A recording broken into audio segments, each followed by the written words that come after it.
ஆமா, இதை விட்டா உனக்கு வேற என்ன பேர் தெரியும்? ஆட்டங்கொத்த கேட்டா மாதிரி கேள்வி.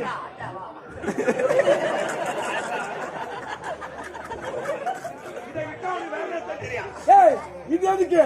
இது சுத்த வேஸ்ட். இதுதான் சுத்த வேஸ்ட்.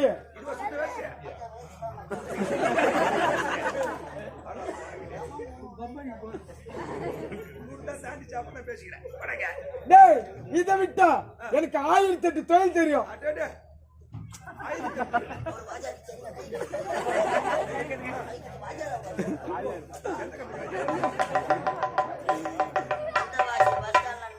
என்ன கேட்டாங்களா